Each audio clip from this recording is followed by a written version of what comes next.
क्या वो तुम्हें याद कर रहा है या तुम्हारा दिमाग तुम्हारे साथ खेल रहा है? Psychology explained. अगर आप लोगों के दिमाग को समझना चाहते हैं, खुद को बेहतर बनाना चाहते हैं और ऐसे फैक्ट्स देखना चाहते हैं जो हर कोई नहीं जानता, अभी सब्सक्राइब करें और इस चैनल का हिस्सा बने।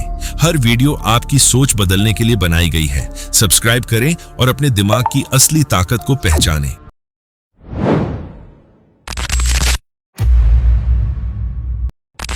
क्या कभी ऐसा हुआ है कि एक इंसान जिससे महीनों से बात नहीं हुई अचानक बिना किसी वजह के बार बार तुम्हारे दिमाग में आने लगे? सुबह उठते ही, काम करते समय, रात को सोने से पहले, हर जगह वही चेहरा। तब दिल कहता है शायद वो भी मुझे याद कर रहा होगा। लेकिन अगर मैं कहूँ कि ज्यादातर मामलों में इसका कारण प्यार नहीं बल्कि तुम्हारे दिमाग का एक साइकोलॉजिकल पैटर्न होता है। आज की वीडियो के अंत तक तुम्हें समझ आ जाएगा कि ऐसा क्यों होता है और सबसे जरूरी बात, इससे बाहर कैसे निकला जाए। हमारा दिमाग ऐसा क्यों करता है? 0:45 से 2:30 हमारा दिमाग अधूरी चीजों को पसंद नहीं करता। जब कोई रिश्ता अचानक खत्म हो जाए, कोई सवाल बिना जवाब के रह जाए या किसी इंसान से बात अधूरी रह जाए, तो दिमाग उस घटना को बार बार याद करता है। ऐसा इसलिए क्योंकि दिमाग हर अधूरी कहानी को पूरा करना चाहता है। सोचो, अगर कोई तुम्हें आधी फिल्म दिखाकर बंद कर दे तो क्या तुम्हारा मन नहीं करेगा कि आखिर में क्या हुआ? रिश्तों में भी कुछ ऐसा ही होता है। जब क्लोजर नहीं मिलता,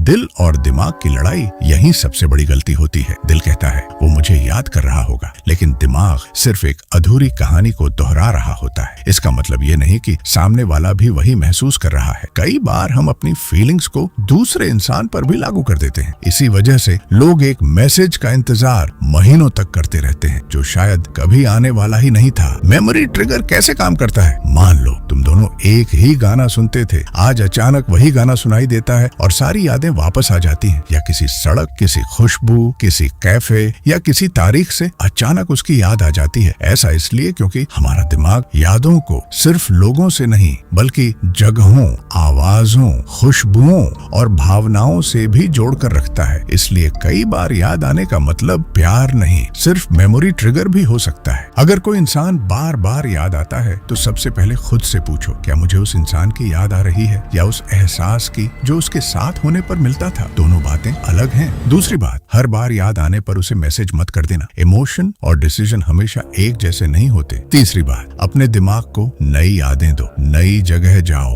नई स्किल सीखो, नए लोगों से मिलो, क्योंकि खाली दिमाग अक्सर पुरानी कहानियां ही दोहराता रहता है। याद रखो, किसी का बार बार याद आना हमेशा इस बात का सबूत नहीं होता कि वो भी तुम्हें याद कर रहा है। कई बार ये सिर्फ तुम्हारे दिमाग का अधूरी कहानी को पूरा करने का तरीका होता है। और जिस दिन तुम ये समझ जाओगे, उस दिन तुम अपने इमोशंस को बेहतर तरीके से संभाल पाओगे। अगर तुम्हें ऐसी साइकोलॉजी, ह्यूमन बिहेवियर और सेल्फ ग्रोथ की गहरी बातें पसंद हैं, तो अभी फॉलो करो, क्योंकि अगली वीडियो में हम बात करेंगे कैसे कुछ लोग बिना कुछ कहे तुम्हारे दिमाग पर असर छोड़ जाते हैं। मिलते हैं अगली वीडियो में।